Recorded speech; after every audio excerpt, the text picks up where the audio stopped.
Bon, ça y est, je suis très fier de vous, vous êtes arrivés jusqu'au bout du chapitre. Il est lourd, que ce soit émotionnellement ou intellectuellement, il y a beaucoup de dates à retenir, mais je vous en ai gardé une petite douzaine, afin que ce ne soit pas trop compliqué non plus. Néanmoins, concentrez-vous bien, on se fait la petite frise audio en conclusion, et après, c'est ciao. Alors, on commence avec la première date, 23 août 1939. C'est le pacte de non-agression germano-soviétique entre l'Allemagne d'Hitler et l'URSS de Staline. Le 1er septembre 1939, c'est l'invasion de la Pologne par les troupes de la Wehrmacht, souvenez-vous, l'armée de terre allemande, l'armée de terre nazie.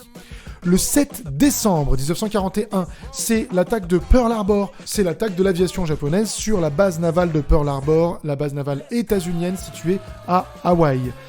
En janvier 1942, c'est la conférence de Wannsee qui détermine ce qu'on va appeler la solution finale, à savoir l'extermination planifiée des Juifs et des Juives dans des camps d'extermination.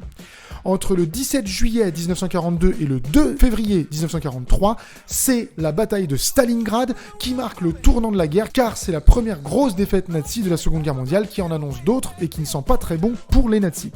Le 6 juin 1944, je ne vous ai pas donné la date dans le cours, mais je vous la donne maintenant, on la répétera quand on fera le chapitre sur la France dans la Seconde Guerre mondiale, mais le 6 juin 1944, c'est le débarquement de Normandie, où troupes alliées, c'est-à-dire États-Unis et Grande-Bretagne, vont débarquer en France pour libérer la France du pouvoir nazi, et vont se diriger petit à petit jusqu'à Berlin. Et c'est à Berlin que se situe notre prochaine date, à savoir le 8 mai 1945, date de la capitulation de l'Allemagne, prise en étau entre à l'est l'URSS de Staline et l'armée rouge qui arrive à Berlin, et à l'ouest les alliés, à savoir États-Unis, Grande-Bretagne et France, qui débarquent à Berlin également. Donc le 8 mai 1945, c'est la capitulation de l'Allemagne nazie et la fin de la Seconde Guerre mondiale en Europe.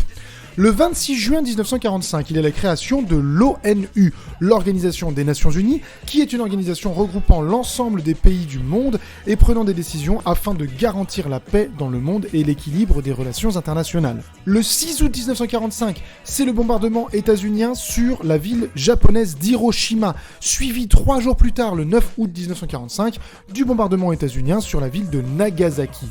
C'est le 2 septembre 1945 que prend fin la Seconde Guerre mondiale en Asie-Pacifique, et même que prend fin la Seconde Guerre mondiale tout court, avec la capitulation du Japon face aux forces états-uniennes. On termine avec une petite date qui est importante, la date de novembre 1945 avec les procès de Nuremberg, où les dignitaires nazis vont être jugés pour leurs crimes, en particulier celui de crime contre l'humanité.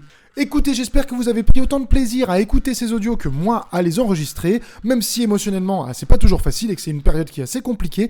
Néanmoins, j'espère que ça a été clair, bien expliqué. Si ça n'est pas le cas, vous venez me voir, vous me dites ce que je peux faire pour qu'on puisse expliquer les choses un peu mieux et on revoit ce qui n'est pas très clair. Mais quoi qu'il en soit, je vous souhaite du courage pour réviser. Évidemment, je suis derrière vous et je crois en vous. Pour ma part, je vous souhaite une bonne journée, une bonne matinée, une bonne après-midi, une bonne soirée, une bonne nuit, une bonne semaine, un bon mois, une belle année, je ne sais pas. Mais de mon côté, il est bientôt 15h et j'ai pas encore mangé, donc je vais aller déjeuner. Et sur ce, je vous dis à très vite, et puis je vous fais des bisous. Salut!